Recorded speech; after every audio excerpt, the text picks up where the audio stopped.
Yes, so this is our puzzle, right? So can we build a recommender system? Are recommender systems more informative than renowned wine critics? And let me start from the problem that we have here that we all face when we want to choose wine. And we face this problem when we go to a wine store or we shop for wine online. There are innumerous alternatives, many more than in other domains. And choosing the wine that will give you pleasure might be a challenging task in itself. So how can we cope with all this information? How can we make good decisions in the domain of wine? Maybe a solution is to get advice from our friends. So consider that you are Sophia in this case, and that you want to buy a Bordeaux wine, and you have a bunch of friends like John, Bob, Linda, Mary, and Lou, have tasted and evaluated some other wines like Chateau Pierrail, Baron de l'Estac, Mouton Cadet. So you in particular, you want to choose among two of these wines, Chateau Pays de la Tour and Mouton Cadet, and you share some experience with your friends. So maybe those friends can help you in this particular case to just alleviate the burden and help you make a decision. So now, if you look closer to the matrix, you'll notice that Sophia and Linda have the same evaluations on the same wine. So maybe Sophia could go just with Linda, or maybe Sophia could just go with the average review. This is an information that is now very easily accessible by websites like Vivino, so we can go online and then look for the average score, and then this would resolve the issue. Now, how recommender systems work are matrices. They operate on matrices like this one, but that are much more expensive. So in a way, you can see recommender systems like decision support that is extending both our memory and our capacity to integrate different information. Now you can use different algorithms to process information in this matrix. So for instance, you can aggregate the opinions of different people. You can, as we said, go with the average. You can weight them and then aggregate them. And all these different operations, or many of them, can be codified very nicely by a staple collaborative filtering, a staple recommender system algorithm, which is called the weighted k-nearest neighbor. And what the k-nearest neighbor is doing is it is looking for the most similar people to Sophia, like say Linda in this case, but might be like, depending on how you set the parameter k, it might be Linda and John, or Linda and John and Bob. And it weights this similarity, it weights these people according to the similarity to Sophia. And then it has a second parameter that you can tweak that puts more or less weight to the opinions of your friends. Now, there is a fundamental issue here that typically your friends haven't evaluated all these wines. And maybe this approach to get to a good decision works for movies or for music, but in the domain of wine, it's generally our experiences are very sparse, and very often we do not have the same experience as our friends. So what can we do in this situation, in this challenging problem? So as we said, the KNN algorithm codifies a lot of ways to process information, a lot of strategies that one can use in order to take a decision. So for instance, you could go with the wisdom of the crowd, or go with a select group of most similar others or experts, or you can go with the best expert or a weighted crowd. So can kind of simulate all these strategies with a single algorithm. But now, as we said, maybe our friends or the most similar others are not easily accessible, or they haven't evaluated wines. So in this case, experts come to the rescue, and experts have been there to the rescue for a long time in the world of wine. And who you see here on the left is Robert Parker, and on the right is Jancis Robinson. And they are very influential wine critics who run their own reviews, and they advise the seller of the Queen of Britain, in the case of Jancis Robinson.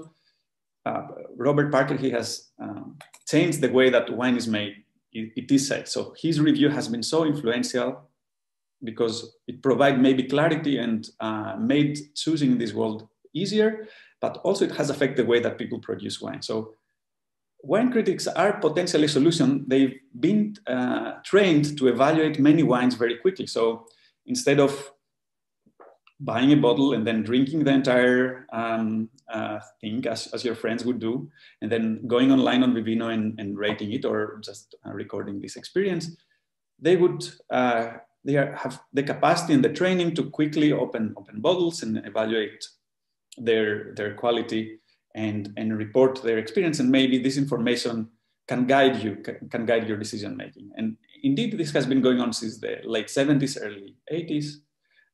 When these independent reviews emerged. Before that, most critics had vested interests in this industry, but then since then it has been a widely used source of information.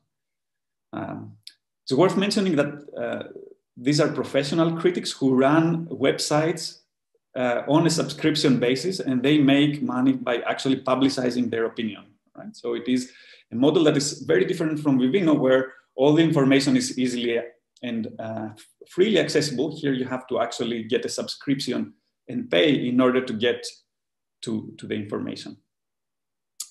And of course, wine critics, they don't always agree. There are like notorious disagreements. And here we see an image, a drawing from the Judgment of Paris, a very influential event in the 70s in France, where European wines and American wines were compared in a blind tasting event, and you had a panel of critics evaluating these wines. Of course, they didn't have the same opinion. They didn't agree. And also Jancis Robinson and Robert Parker, they also have famous disagreements, which poses the question, are these people, are the critics at the end, are they different from our friends, or are they different from the average single amateur that you will find out there in Vivino? Do we get some extra bucks, some extra worth by consulting them, or shall we just go to a recommender system, relying on amateurs to get our advice? And there has been a bit more doubt casted on a popular science article at Vox, comparing the similarity of different famous wine critics like Parker and Robinson, and with Cellar Tracker, one of the early crowdsourcing websites summarizing information and notes about wines. And like this early piece of evidence found that actually the Cellar Tracker is like more well aligned with all these people than they are among themselves. So maybe this hints to the fact that they are not so special after all. Maybe just going with the average works as well. Or are they special? Or are these authorities, these wine critics, somebody we should rely on instead of going to AI to get a solution? And so to answer this puzzle, we built a novel approach, and let me guide you through this approach. First, we started to construct an advice network that is spanned by this recommender system algorithm. And the idea of the advice network goes back to studies in communication sciences in the 50s. And here you see Decatur, the capital of soybean in the United States, is the place where this research started by Katz and Lazarsfeld. They went there and they asked people in different domains of everyday life, who do you ask for advice? And actually you can span a network from those surveys. And this is a study by Krackhard, who actually spanned an advice network within a firm and then tried to see who is asking the advice from whom in an informal manner. And Krackhard, a network scholar from Carnegie Mellon, he found out that actually these informal networks are often very different from the formal ones established in the company. But maybe we can do the same for the KNN algorithm that we said. So the KNN is a stable recommender system algorithm, and essentially distributes advice in the users of a recommender system.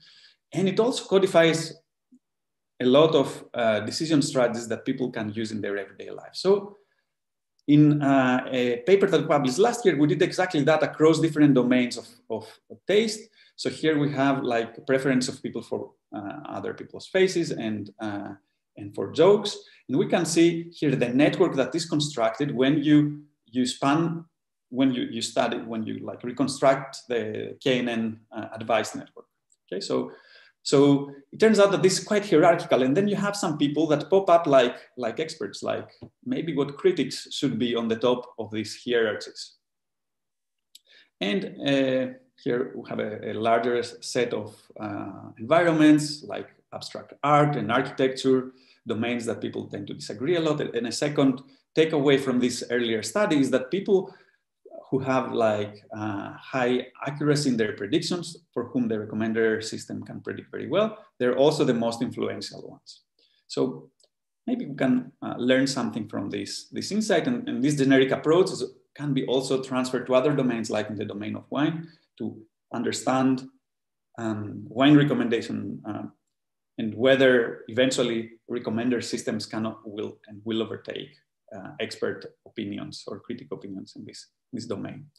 So what we did is we searched for data in this domain, and then we got data from critics from Bordeaux Overview, a website summarizing the opinion of well-known critics en primeur. That means when the wines are really produced and before they've started to age.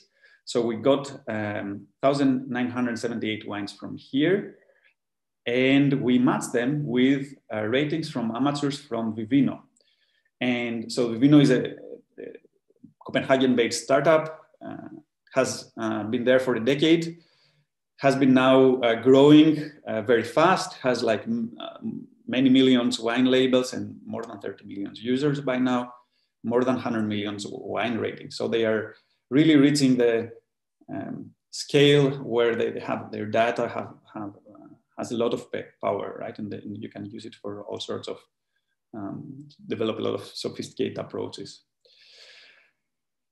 So we took these wines that were available from Bordeaux Overview and we matched them with wines in Vivino. And then we found Vivino amateur users that had a sufficient number of ratings in the same wines. And then we merged these two datasets. So we had a dataset from the experts that was professional critics, 53% dense, what we call in recommender systems, while the amateur dataset was more sparse, but we had many more Vivino amateurs, so 14 critics versus 120 amateurs.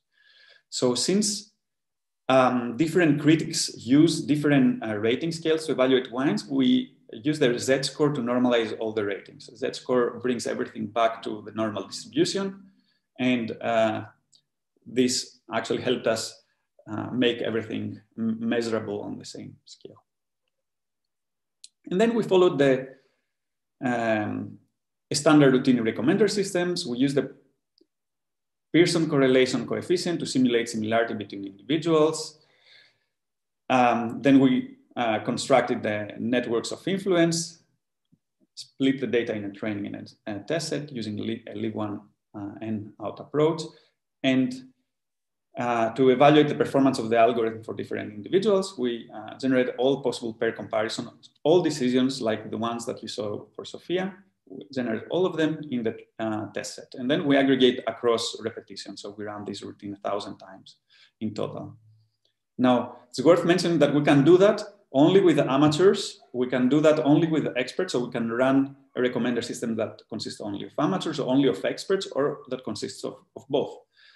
And of course, I doubt that the critics, as we said, they are proprietary of their own opinion. They can make also money out of it. So it's very unlikely that you'll find them publicize their opinions, but we can here test in principle whether this approach works in this joint data set that we create. So kind of, it's a like a test of concept, if you want, or of this approach, and a comparison of amateurs and experts. So what you see here in this graph is the mean taste similarity of experts and amateurs. With the purple dots, you see the experts, and with the orange dots, you see the amateurs. And on the left, you see within group similarities. So in these evaluations, experts tend to agree a lot with one another. They are very consistent, and they and their agreement is much higher than the agreement among the amateurs. Now, this to some extent holds also when we bring the two groups together. So you'll see that the average mean taste similarity of experts to other people in general in the crowd is higher than the mean taste similarity of an amateur, and also there is less dispersion in this taste similarity. So they're kind of more consistent. This is actually a signature of expertise also from other domains where we have been studying experts, like expert forecasters, for instance, or expert accountants. So they tend to be very much more consistent than the average individual. And we can also look at the performance of different recommenders. So for instance, on the left, I have a recommender system run on the amateurs for different parameterization of the KNN algorithm. So on the y-axis, we vary the value rho, which means more skewed weights to more similar people. And with different lines, we see different values of K, and the same on the right. And what you'll notice is that for the amateurs and the experts, the more people that evaluate something and then we're able to aggregate their opinions, the better. You get a better prediction on average for everybody. But we get different effects for the rho, which means the how skewed the weighting should be. While for the amateurs, what works best is unconditional averaging. Actually, what Vivino does works best, and probably they do that exactly because they found out that like unconditional averaging works best. That's what they give us. On the other hand, for the experts, putting weights according to similarity seems to have an effect, and then higher, like more skewed weights to more similar people within the expert group give better predictions. So now we can do even better. So here also, let me point out that expert advice is here a little bit better than amateur advice. Now it depends exactly on how many people you aggregate. So if I aggregate 2, I get a prediction on 65% accordingly. And if I take the wisdom of the crowd here, I do a little better with amateurs, but if I have fewer amateurs, I will do worse. Okay, so in general, few experts can do as well as a big crowd of amateurs, but like here, the largest crowd of amateurs does also very, very, very well. Now I can do even better by creating a recommender system that weaves their opinions together, that aggregates both amateurs and experts. In a sense, they are complementary. So here I can get a couple prediction points more. I can go up to 68% of correct decisions by doing that, almost. So this, again, it is achieved by aggregating as many of them as possible. So, maybe I casted the question as a dilemma, and it seems that we are reaching the point where Vivino has enough data that is can overdo expert opinions, that it is sufficient well information. And maybe they're also reaching the point where they can start building more personalized recommendation rather than this averaging approach, which works very well for now. But also maybe we can do even better by just taking both critics and amateurs and then creating an integrated recommender system, if this ever will be possible.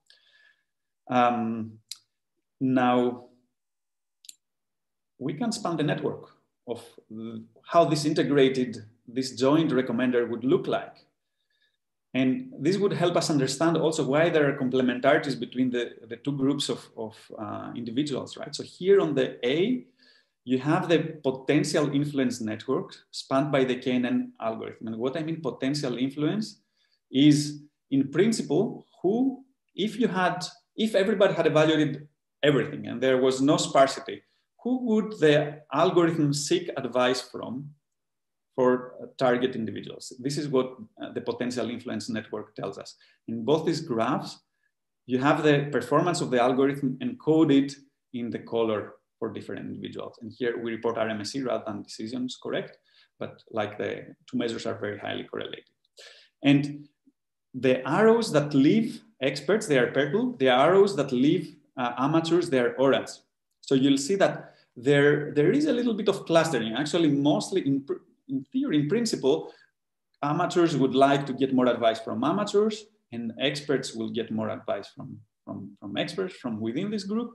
Also, you'll notice that there is a lot of variation, actually. There are the size here of the nodes encodes how influential, the influence potential of an individual, how often they would be advised. And you'll see that among the experts, there are some who have a larger influence potential, like Jeff Levy here. But also there are some people among the amateurs that seem to be doing pretty well, and they have a large appeal. Potentially, you know, they could be the next critics. They have maybe so refined taste that they could join the critics club. Now, in reality, what happens is that the critics, they've evaluated many more wines, exactly because it's the profession, because they've tasted many more wines. So what happens is that actually the amateurs eventually get most of their advice from critics in this joint recommender system. And you'll see again, like by the size of the bubbles here, and also you'll notice that there is a very strong correlation between the number of reviews that an expert has given and their actual influence in this recommender system. So although that in principle, there is some inbreeding in tastes, in reality, because of the properties of the datasets, amateurs would get their advice from the experts. And maybe that's the complementarity. Maybe the fact that on the one hand, we have size in numbers in the case of the amateurs. On the other side, we have size in evaluation ratings, and like the experts have evaluated many more ratings. Right? And when you bring these two things together, then you can outdo both approaches. Now, there has been a lot of discussion about like tastes and how they cluster together. And who you see here is Pierre Bourdieu on the left, famous sociologist in France, and he was saying that, okay, tastes are completely class dependent. And you see Minsu Park on the right, who is a colleague of mine at NYU Abu Dhabi, and he studies the cultural dependencies of taste. And there is an important notion in sociology and social science more generally, this of homophily, the fact that we tend to relate to other people that are of a similar kind with us. So maybe we can extend this notion also in the domain of taste. Actually, Bourdieu, he was making this claim, but he didn't have the language of homophily yet, but he was saying that, okay, within a certain group, then you should have like people liking the same things. And this network theoretic approach really allows us to do it. So we can take standard measures of homophily and then study taste homophily in this recommender network that we just spanned. And here we use a very old measure of homophily that goes back to Coleman, a famous sociologist, analytical sociologist. And what you see here as a homophily index on the x-axis, on the other axis, we have the k value of the weighted k nearest neighbor algorithm. And then you have for amateurs and experts, whether they are preferring relatively to the size of their group, whether they are preferring to get more advice from within their group. And it turns out for experts, it's a very clear finding that actually they are preferring advice from the same group. And for amateurs also, we see for most of the parametric space, we see that they get advice from within the group. Some parts they get advice from outside the groups. And also here on the lower end, we see the actual influence. Here is the potential influence in principle. On the bottom, you see the actual influence. And again, you'll see for most of the parametric space, people get advice from within their group. So we see this notion of homophily of taste. So, okay, I'll skip these future directions. Let me summarize the findings. So critics are more consistent in their evaluations than amateurs. So if you were to take one critic, they would be better than one amateur. But numbers matter. And then if you have a crowd of amateurs, probably they would outdo a single critic or a small number of critics. And the two groups, they work best in complementary fashion. So by just pulling everybody's opinions together, you can outdo getting opinions from a recommender system based only on amateur, or just relying on one or a few critics. Now, it turns out that the Kinn algorithm produces from homophilous recommendation. This is important, right? Because we know that this can have other deleterious effects like polarization. If we also expand this approach to other domains like politics, probably it would be good to build methods that avoid homophily. And last but not least, there is a lot of variability in regards to how predictive their opinion, both of experts and of amateurs, are for others. That means that we can see who among the critics is the most informative for amateurs. We can also see who within the amateur groups has the potential to become a critic. And this can, building such a recommender system can become a tool for identify future talent, let's say, in terms of criticism or wine criticism, or also in other domains. So that's all for now. Thank you for your attention. Thank you also to these people here who are my collaborators on this project: Stefan Herzog, Philippe Leroy, Bahadur Bahrami, and Karthik Kaushik. Thank you so much for your wonderful talk, Pantelis. I really appreciate how clearly you went through all of those rather complex graphs. So thank you very much for that. We do have time for one quick question. We have our next speaker waiting in the wings. The question is, could there also be feedback effects in the sense that in addition to giving us what we already like, recommender systems also shape our tastes themselves? Yes, should they be regulated? So yes, I think that there are such effects, and there are studies that show that this type of influence also exists. For instance, if we see the average of a wine before we taste it, we would very likely evaluate slightly different, as drinking first the wine and then giving an independent evaluation. So to this effect, yes, I think there are, and then maybe indeed there are approaches to debias a little bit the estimate. So if you have a very popular wine, or if you might have cases where the ratings are gamed. So there are ways to attack recommender systems. For instance, just giving the average review to every wine, and then just to the wine of their interest, you just pump it up. So this is a very effective way to game a recommender system. And you can notice that and then try to develop debiasing methods for discounting these deleterious, these attacks, or these problematic human biases, let's say.